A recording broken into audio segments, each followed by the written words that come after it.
సంగారెడ్డి జిల్లా మునిపల్లి మండలంలోని చీలపల్లి గ్రామ ప్రాథమిక పాఠశాల అంగన్వాడీ సెంటర్ దగ్గర ఉన్న వాటర్ సప్లై చేసే బోరు మోటార్ గత 15 రోజులుగా పనిచేయడం లేదని విద్యార్థులు మధ్యాహ్నం భోజనం చేసిన తర్వాత చేతులు కడగాలన్నా తాగడానికి వాటర్ లేక తీవ్ర ఇబ్బంది పడుతున్నారని, వాటర్ ట్యాంక్ కిందికి పడిపోయిందని, ఇప్పటి వరకు ప్రత్యేకాధికారి కానీ పంచాయతీ కార్యదర్శికి ఎన్నిసార్లు చెప్పినా పట్టించుకోవడం లేదని, 8వ వార్డులో తాగడానికి నీళ్లు లేక చాలామంది ప్రజలు ఇబ్బంది పడుతున్నా పంచాయతీ కార్యదర్శికి పత్తా లేకపోవడం గమనార్హం.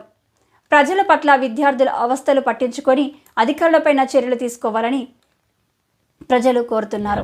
పాఠశాలలో విద్యార్థులకు చాలా ప్రాబ్లమ్స్గా నీటి సమస్య, ముఖ్యంగా త్రాగునీటి సమస్య, లంచ్ టైంలో ముఖ్యంగా ఆ ట్యాప్స్ అన్నీ పగలగొట్టడం జరిగింది. వాటర్ ట్యాంక్ పైపులు అన్నీ పగలగొట్టినారు. విద్యార్థులకు చాలా ఇబ్బందికరంగా మారిందనమాట.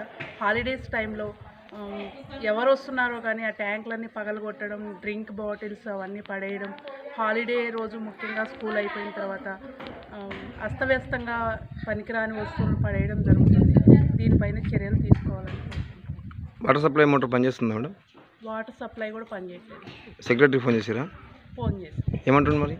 బాగు చేపిస్తాము. ఎన్ని రోజులు అవుతుంది మేడం ఖరాబ్ అయ్యేది? ఒక 1 వీక్ అవుతుంది. Okay, thank you.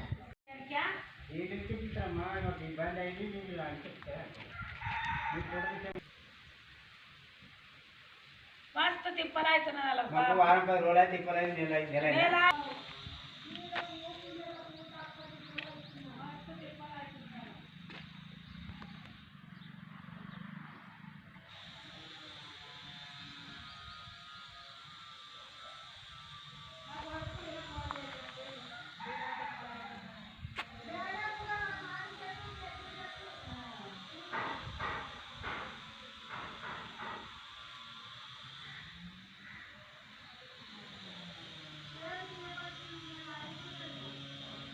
పిల్లలు పెట్టిండు. మా తాయన వచ్చి చూసి ఆ పొద్దు అన్ని అభిషేకంలో పెట్టిండు.